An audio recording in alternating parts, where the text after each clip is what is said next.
Niya na ang mga dagkong balita sa Balitang Bisda karong Martes. Giingong scam hub sa Cebu City, gironda sa kapulisan human mag-viral online. 36 anyos nga rider, nalatayan og truck, patay sa Minglanilla, Cebu. Suroy-suroy sa Sugbo ug pasigarbo sa Sugbo, dili ipadayon ni Governor-elect Pam Baricuatro. 20,000 pesos cash nga napunitan sa traffic enforcer sa Lapu-Lapu, gi-turn over sa LGU. Kini ang GMA Regional TV, Balitang Bisdak. Maayong hapon, ako si Cecil Kibod Castro. 34 million pesos nga balor sa gituhuang shabu ang nasakmit sa Lapu-Lapu City Police gikan sa usa ka 50 anyos nga babay atol sa bypass operation sa Sitio Pakpakan, Barangay Basak, pasado alas 10 kagabi. Matud ni Police Lieutenant Colonel Christian Torres, spokesperson sa Lapu-Lapu City Police, nga niadtong Enero pa nila gipaubo sa surveillance ang naasuyng babayeng sospek human migawas ang pangani-ini sa miaging mga bypass operation. Apan nagpabalhin-balhin kini og pinuy-anan hangtod nga na corner gayud kini sa kapulisan pinaagi sa usa ka bypass operation. Diin nakuhaan ang sospek og mga pinakete sa gituhuang shabu nga gisulod sa Chinese tea bag nga mitimbang sa 5 ka kilo. Ang sospek gikatahong bodigero sa usa ka dakong drug group ug tigtagakan og supply sa Lapu-Lapu City, Mandawi City ug Cebu City. Lakip na sa mga kasikbit nga dakbayan. Apan hugtanong gihimaka kini sa sospek ang mga pasangil ug may pasabot nga ang iyang gamayng patigayon mao ang milk tea business.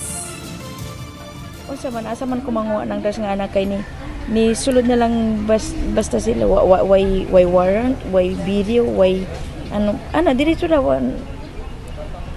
ano na lang natulala na lang ko wala mo kabalo.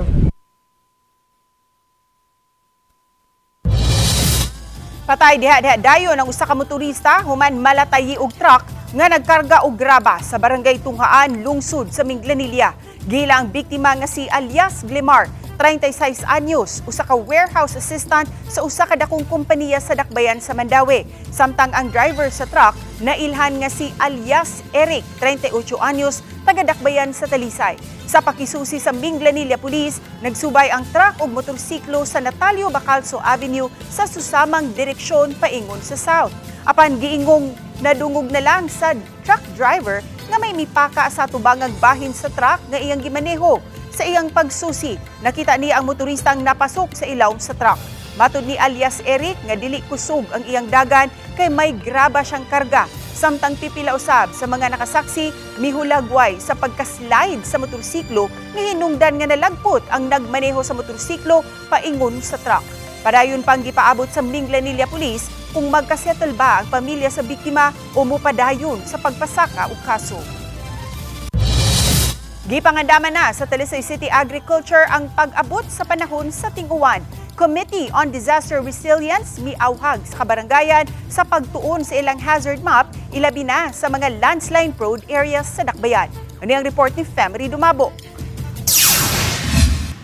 Gitikad ng daan ang kaumahan sa bukirang barangay sa Dakbayan sa Talisay aron maandam ang luna sa pag-abot sa adlaw sa ting-uwan. Subay niini gipaybaw ni Bernard Quijano, Talisay City agriculturist, nga nakaapod-apod na sila og mga binhi sama sa kalabasa, Chinese kangkong ug sa uban pang mga leafy vegetables. Dili jud kayo ingon nga daghan jud kay ang apektado ma'am kay baw naman sila nga ting init, dili nagid kay sila manguan, wala nagid sila nananom. Pero karon samtang nag-init, nag-andam na pud sila sa ilang tamnanan. Karon daghan-daghan na po kitang nahatagan og mga planting materials sa vegetable. Andam naman ang ilang yuta, di naman sila maglimpyo. Diretsyon lang sila, humok sa yuta, nga ready na gyud, pwede naman tanom din sila. Samtang nabantayan sa City Agriculture nga wala ra kaayo mapiktuhi ang pananom sa mga mag-uuma. Tungod kay ang grabing kainit sa panahon, gibaraw kini sa pagbundak sa uwan sa matag karon ug unya. Giyatagan usab og mga bitamina o bakuna sa City Veterinary Office ang mga kahayupan isip pagpangandam gihapon sa panahon sa ting-uwan. Pauwanan kay pero kasagaran gid sa ato mga ma'am, nanam gi sila shed, ila naman ang isod sa shed nga o bagkuan, magkat-ankari naman sila. Mas kuan na ron sila karon mas cautious na sila. Samtang yawag ni Konsehal Danny Caballero, chairman sa Committee on Disaster Resilience sa Konseho sa Dakbayan sa Talisay, ang mga barangay opisyal sa pag-review sa mga hazard map sa ilang mga lugar. Ilabi na sa mga dapit nga kanunay bahaan o makasinati sa pagdahili sa yuta. I would like to remind everyone, especially sa atong mga barangay officials, sa atong mountain barangays, nga kina-vigilant kita kanunay kay especially ting-uwan na, unya, mahangyo sa atong mga kaigsuunan nga dili sa magpatakaglabay sila basura kay mao gyud maka-clog up sa atong mga drainage system. Makigalayon usab sa Talisay City Disaster o sa City Toda aron makabutang og mga warning signs sa kadalanan diin sagad mag-landslide. Ilabi na sa mga barangay sa Aklupan, Campo 4 ug Manipis. I-coordinate sa atong city disaster at the same time atog yung mabinantayon kita kanunay especially sa ato ang landslide prone area na to sa atong kabukiran. Nya atong mga motorista careful gud sila moagi sa atong landslide prone area. Uban ni Godfrey Relien, Femari Dumabok. Balitang Bisdak. Gironda sa Police Regional Office 7 ang gitumbok nga usa ka scam hub nga nahimutang sa Dakbayan sa Subo. Ang detalye sa live report ni Alan Domingo. Alan? Yes, human mag-viral sa social media ang giingon nga lab scam operation mihimo gilayon og operasyon usab ang Cebu City Police Office uban ang CIDG ug ang LGU mismo sa Cebu City pinaagi sa BPLO. Gipanguluhan ni PRO7 Director Police Brigadier General Rodrigo Maranan uban ni Cebu City Police Director Enrico Figueroa ang site inspection sa usa ka lawak nga giingong gigamit sa usa ka lab scam operation sa barangay Kasambagan sa Cebu City. Wa na sila naabtan nga nagtrabaho sa lugar, mga computer gadgets na lang ang anaa sa lawak. Nasayran sa kapulisan nga ang giabangan nga second floor sa building gipasablis usab sa nagduma sa giingong scam hub. Ginabi sa telepono ni Colonel Figueroa ang babaeng mipasabli sa second floor apan mitubag kini nga iya unang hinabion ang iyang abogado sa di pa muluwat og pamahayag. Aware daw po sila and nireport daw po nila sa authority. Yun ang imbestigahan po natin kung totoo po na nireport nila sa authority. Dahil hintay po muna natin mag-viral bago na i-report. Matod ni Colonel Figueroa nga nakaabot kanila ang ikinahong pagpangilad nga nag-viral sa social media nga gi-expose sa usa ka vlogger. Gipakita sa Cebu City Police Director ang video ug ang proseso nga gisagop sa pagpahigay nila sa investigasyon. Makit-an og madungog ang giingong pagpangilad sa mga kawani sa ikinahong lab scam hub sa mga langyaw nga ilang na biktima. Lab scam na ina-allege nga dito na yun ang kanilang activity. But on our investigation, sabi nga ng mga kapitbahay nila, ito daw medyo nagdududa sila noong umpisa pa lang dahil hindi nga siya normal dahil maingay daw dito sa loob. Gikatakda mo og cyber warrant ang kapulisan aron maablihan nila ang mga computers ug ubang mga gadgets nga naapas sa lawak. Ongoing ta nagprepare sa atong dokumento para sa corresponding application of warrants, cyber warrants.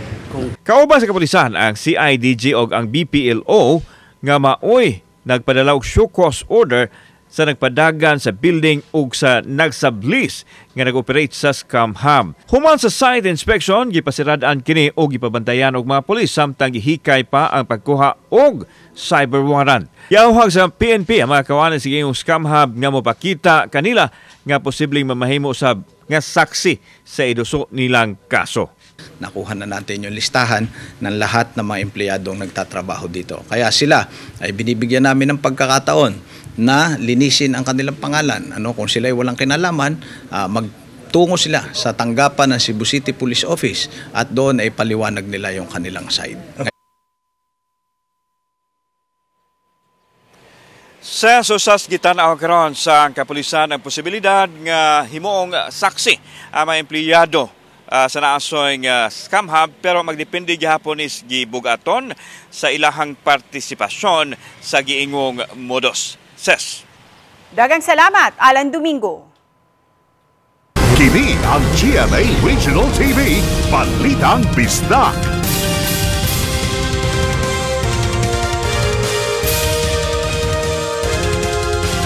Kini ang GMA Regional TV, Balitang Bisdak.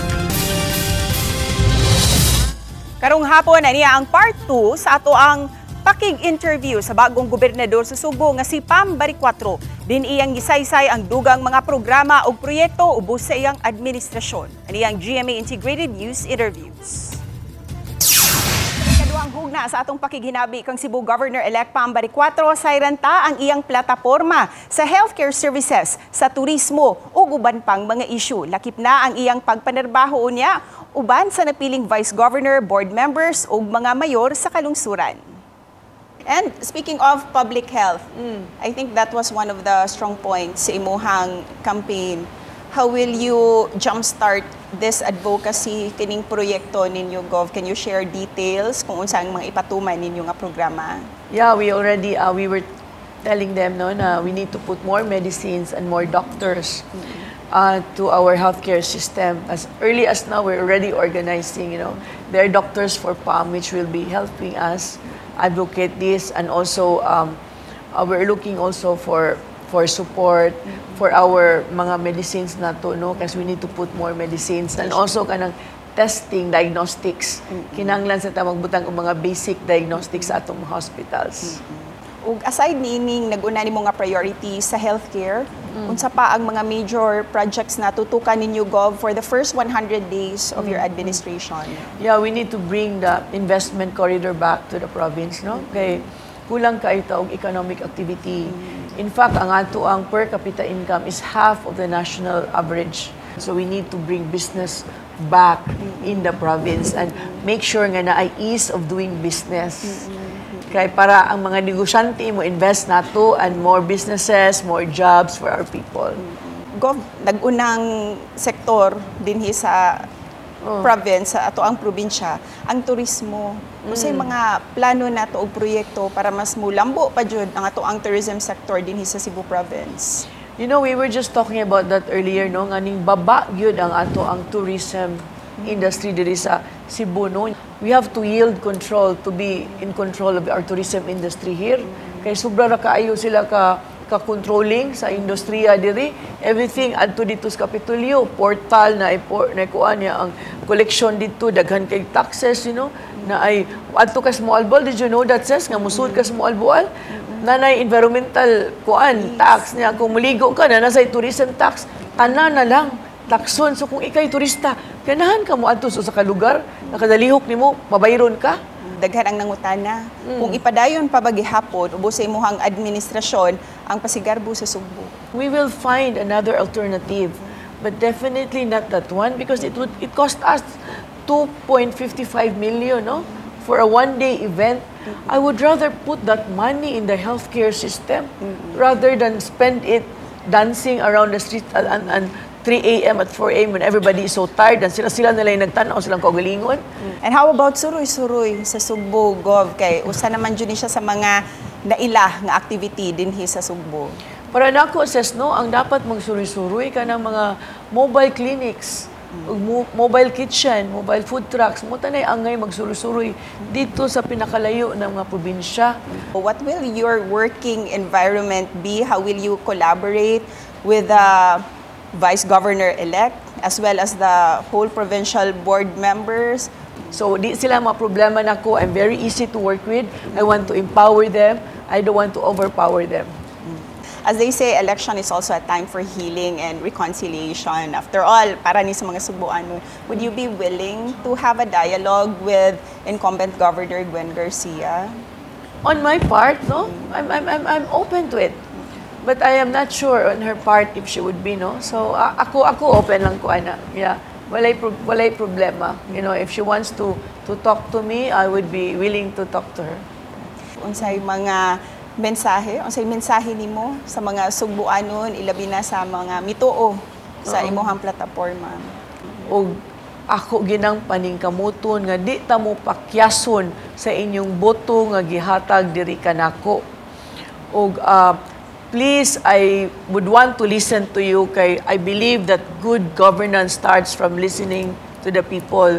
So please do not stop telling me what I need to do and what you need para magkasinabot ta.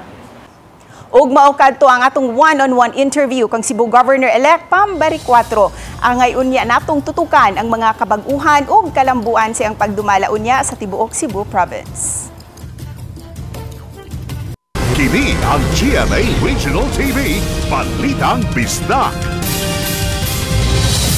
Nakadawat na sa ilang honorarium ang 70% sa mga magtutudlo ug ubang mga staff nga miserbisyo atol sa midterm election sa miaging Mayo 12 sa Dakbayan sa Talisay. Gisugdan ang pag-apod-apod sa miaging Biyernes ug nagpadayon kini sa pagkasabado diin gipaagi sa taga Talisay Comelec ang pag-apod-apod sa honorarium sa matag barangay. Mamahimong direktang mukuha sa Talisay City Comelec ang wala pa makakuha sa ilang honorarium. Matud ni Attorney Richly Consulta, Talisay City Election Officer, nga hangtod na lang sa Mayo 27 makuha ang maong honorarium. Di kinahanglang personal kining kuhaon tungod kay aduna kini papirmahan. Gibana-banang dulan sa 200 ka mga miserbisyo sa miaging eleksyon ang wala pa makakuha sa ilang honoraria. Dapat we can give the honoraria within 15 days, but later than that, we've informed them na the deadline should be May 27. Okay, later than that, ibalik na nina to, liquidate na, balik na sa... we have to liquidate na dyan. Kapina sa 300 ka mga talisaynon ang nakabinipisyo sa tag 20 pesos nga kilong bugas nga gibaligya sa Sugbo Merkadong Barato Display Area sa Talisay City Hall. Gisugdan ang pagbaligya ni atong Mayo 1 apan nahunong tungod sa eleksyon. Subli silang namaligya sugod kagahapon nga dulan sa 200 ka mga talisaynon ang nakapalit sa tag 20 pesos nga NFA rice. Karong adlaw, gipaabot nga dulan usab sa 200 ka mga talisaynon ang makapahimo sa maong programa. Napo ka kilo ang labing daghang mapalit. Hinuon mamahimong makapalit og usa ngadto sa 5 ka kilo. Dili lang nga PWD, senior citizen, solo parent, sakop sa 4Ps ang gibaligyaan apan si bisan kinsang talisaynon nga mulinya. Di kinahanglan lang nga ipakita ang valid ID nga taga Talisay ang mupalit og bugas. Dakong kalipay sa mga nakapalit kay nakuhaan gamay ang ilang problema sa budget sa panimay. Sama na lang niining senior citizen nga 13 ka mga sakop ang magtabang niining na po ka kilo alang sa ilang 3 ka adlaw nga kan-anan. Kung mahurot na ang 100 ka mga sakong bugas, bukuha na usab sila og laing 400 ka mga sakong bugas ang Talisay City Agriculture sa bodega sa NFA. Makatabang jud maka-save ka ba kay sa bugas karon nga tag 50 kapin. Ang gusto tanan ko ma'am nga mo dugay ni siya nga bugas nga tag 20. Kay kung adiyo tragay kay ni siya sa nandi gid maka-survive ba sa mga pobre. May na lang makuhaan ang budget sa bugas. Lagi ma'am. Usually sa una ma'am, tagtilaon mo. Nay tag 60. Kanang sakuan yun ba? May ni kaluway pili. Wala. Sa Molinya lang, basta na ID. Gihangop sa college administrator o sa pipila ka mga tinunan sa Mandaue City College ang pagbalhin sa Mandaue City College. Tungsayran, pinaagi ni ining report. Pipila sa mitambong sa proklamasyon ni Mandaue City Mayor-elect Jongki Uwano niadtong kadlawon sa Mayo 13 maong mga tinunan sa Mandaue City College. Misagol sila sa bagang duot sa katawhan nga mialirong sa napiling mayor. Subay niini, mipasalig si Uwano nga ibalhin niya ang Mandaue City College sa mas halapad nga luna aron mapabarog ang mas dako nga tunghaan. Pagko niya untang building para sa atong Mandaue City College kay murag 18 na katuig squatter gapon sila diri sa sports complex. Subay niini, gihangop usab ni Dr. Joey Rivamonte, Mandaue City College Administrator, ang plano sa maabot nga mayor sa Dakbayan. Iyang gihulagway nga ang MCC gipadagan ubos sa kagamhanan sa Dakbayan ug mas maayo kun mas mapalambo pa kini. Ako gyud nang ihatag labi na mapart pod si Mandaue City College sa iyahang programs. Tinguha usab ni Rivamonte nga mabalik na ang subsidy ubos sa UniFast kun Unified Student Financial Assistance System for Tertiary Education aron makatabang kini sa pagpalambo sa programa sa MCC. Ubos sa ordinansa, gigahina ng MCC og 40 milyones pesos matag tuig apan mikapin na sa 52 milyones pesos ang nagasto alang sa MCC. May gym, naatay sa basketball court, naay volleyball court para sa team sports. Unta na ataan na so. Upat sa dulaan sa 2,500 ka mga tinun-an sa Mandaue City College nga gipaabot nga mograduar sa tuig 2027 nang hinaot nga makatagamtam sila sa paglambo sa MCC. No choice man sir kay kanang ibalhin na sa paknaan sir ba, pero okay ra gapon sir kay one ride ra man pod.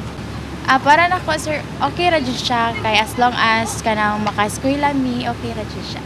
Yes sir, wala ra jud problema since kanang if padakon siya mas comfortable siya then mas ngindot amo hangang learning kung kuan sir. Ikaw day. Ako okay ra sa tuig balik sa paknaan kay taga paknaan ra man sad ko. Uban ni Godfrey Relien ug Rod Prado. Femary Dumabok. Balitang Bisdak. Sa labing uwahing kalambuan sa Eastern Visayas, gideklarar sa Provincial Board sa lalawigan sa Samar ang tibuok probinsya ubos sa state of emergency ato sa regular session karon lang yung hapon. Gipasabot sa Provincial Board nga ang deklarasyon importante kaayo aron ang Samar Provincial Government makagahin og pondo aron makatabang sa mga lungsod ug sa mga sektor nga maapektuhan unya sa pag-repair sa San Juanico Bridge. Karong adlaw gipahibaw sa PIA Samar ang lagda sa mga sakyanan nga tugutang makaagi sa San Juanico Bridge. Usa niini ang pagtugod lang sa mga sakyanan nga may gibug-aton nga 3 ka tonelada paubos. Usa ka honest taxi driver ang mi-turn over sa nakit-an niyang 20,000 pesos ngadto sa Lapu-Lapu City, LGU. Siluan Merundina sa report. Wa gayud mo santop sa huna-huna sa 44 anyos nga traffic enforcer nga si Mervin Ligarte nga ibulsa ang napunitan niyang 20,000 pesos pasado alas 6 kaganihang buntag sa Barangay Poblasyon, Lapu-Lapu City. Mato ni Mervin, relibo lang siya sa iyang kauban nga nag-day off karong adlaw ug samtang nagbarog-barog siya sa may Lopez Haina Street, nakabantay siya nga daw may natagak nga kwarta sa karsada. Damo gani reeling siya, niya na inisud kana mag-deliver og karne na multicab. So ako siyang ipasod, paglampas na niya, ako nagibalik, sirado ang railings, moto nakita na ko ang kwarta. Pero wala ko kita nga napoy tao nga niagi pa dong sa merkado. Wala ko idea kung kisitagi ato nga kwarta. Nipaabot pa siya og kapin sa 30 minuto sa maong dapit kay basin adunay mangita sa nawa nga kwarta. Ug kay way ni claim ni ini, personal niya kining gihatod sa balay ni Mayor Junard Ahong Chan aron ma-turn over ang nakitang salapi. Adyo ko igsoon nga naapod sa ospital pero sa kung huna mamuwa jud ko ideya nga akong hilabtan ang kwarta kay ang akong huna kato kwarta ha basin kanang lanon gito sa tag-iya kay dako-dako gyud nga kwarta. So akong naso sa kunhuna ako lang i-turn over sa angay nga masaligan ba. Matud sa mayor, kay wa may nakitang ID uban sa nawa nga salapi, gikinahanglang mapamatud-an sa mga buot mo claim ni ini nga iya gayud ang naasoing 20,000 pesos. Posible daghan yang mo claim. So that's the reason why now we will ask them what's the denomination, the indapita sa merkado, posible siya na wagtangan kay mo na ato ang mga posible nga mapangutana sa mo claim. Okay, wala man sa ID. So mo na magpaabot ta kung doon na may moduol sa atong opisina nga mo claim. Ang matinud-anong traffic enforcer nga si Mervin, unom ka tuig na nga nagserbisyo sa dakbayan sa Lapu-Lapu isip traffic enforcer. Kanimo Mervin, saludo kami. Uban ni Marlon Melgazo, Luan Merondina, Balitang Bisdak. Gidagsa sa mga tao ang libreng tuli nga gitanyag sa Lapu-Lapu City Government. Samtang muhatag ang lokal nga kagamhanan og 10,000 pesos ngadto sa mga nanag-edad og 20 anyos pataas nga magpatuli. Siluan Merundina sa report. Nagtinubagay sa paghila kining mga batang lalaki nga dungang gipangtuli kaganihang buntag sa Hoops Dome sa Barangay Gunob, Lapu-Lapu City. Kay wala nay klase, mitanyag na usab ang lokal nga kagamhanan og libreng tuli. Nakig-alayon ang dakbayan sa mga ahensya sa gobyerno ug sa mga medical schools aron moabag sa mga staff sa Lapu-Lapu City Health Office sa libreng tuli. Busa, gigahinan gayud kini og higayon ni Marvin Sancho nga mapatuli ang iyang 3 ka mga anak lalaki nga nanag-edad og 11, 9 ug 7 anyos. Tulo nila ma'am kay ang kamanghuran mo kusunada mo patuli di ako na pong giuban para Wala na balik ba sulod tuig, wala na problemahon ba. Samtang ubay-ubay ang nagpingit sa kasakit o nagkurog sa kahadlok, samtang gituli. Apan may pipila usab ka mga batang lalaki nga nagpakaisog o gilingaw na lang ang kaugalingon sa mga games sa cellphone. Matod ni Lapu-Lapu City Mayor Junard Ahong Chan, tungod sa kadaghang buot mo pahimo sa libreng tuli, gibahin nila ang schedule ngadto sa 3 ka adlaw. Una karong adlaw, Mayo 20, ikaduha karong Huwebes, Mayo 22, ug ang ikatulo nga schedule ipahigayon sa Mayo 30. Samtang alang sa mga taga-Olango Island, sa Hunyo 3 na ang schedule sa libreng tuli. Aw na magod ang ato sa Gunson, maluoy ta sa ato mga doctors, no, ang mga nurses na magtuli kay wala sila pahulay. So they need to rest, no, after ani kay grabe man gid kadaghan sa mga bata. Pila ka bata ilang matuli. So nalan sila i-rest. Ang mga luha napulihan sa pahiyom human matuli kay may libreng ice cream ug snacks gikan sa usa ka dakong fast food chain ang gitanyag sa matag batang natuli. May libreng tambal usab. Samtang gipahibaw usab ni Chan nga sama sa diaging mga tuig may ihatag gihapon nga 10,000 pesos ug 20,000 pesos nga pahalipay ang lokal nga kagamhanan ngadto sa mga hingkod na ang panuigon nga magpatuli. Sa mga nag-edad og 20 anyos pataas, adunay bonus nga 10,000 pesos. Ang senior citizen nga magpatuli, adunay 20,000 pesos, no, nga bonus nila. So dili gusto nga adunay apo ni Lapu-Lapu nga pisot. Alas 12 kaganihang udto, miabot na sa 1,000 ka mga bata ang nagpatuli. Samtang may usa-usab ka 27 anyos nga lalaki nga taga sitio Humay-Humay, Barangay Paho ang nakadawat og 10,000 pesos human matuli. Uban ni Marlon Melgazo, Luan Merondina, Balitang Bisda. Mga kapuso, nagpadayon ang proof of purchase promo sa GMA. Ang Kapuso Big Time Panalo Season 3. Mamahimong magpadala og mga entries ang mga mamalitay, lakip na ang mga sari-sari store owners sa kapin 1,000 ka mga participating Mercury Drug Stores, Pure Gold branches, GMA Regional TV ug radio station sa tibuok nasud. Kapin sa 11 million pesos ang ipanghatag, lakip na ang 7 ka mga maswerteng mananaog sa 1 million pesos sa Grand Draw. Nagsugod na ang official sending sa entries sukad ni atong May 3 hangtod na sa July 11, 2025. Mga kapuso, magbantay sa fake news, fake Facebook accounts ug scam text. Tutok lang si GMA o i-follow ang GMA Promos Facebook alang sa kumpletong detalye.